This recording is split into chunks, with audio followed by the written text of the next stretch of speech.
Mohon maaf Syekh dan pengikutnya, mohon maaf juga kepada masyarakat. Saya harus menyakiti Anda semuanya karena kejujuran saya, karena saya nggak rela berbohong demi Anda bahagia.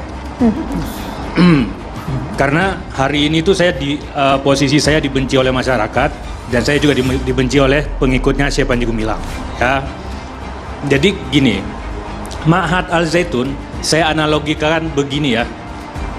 Ada kelompok orang yang kerjaannya adalah mengedarkan obat terlarang, oke?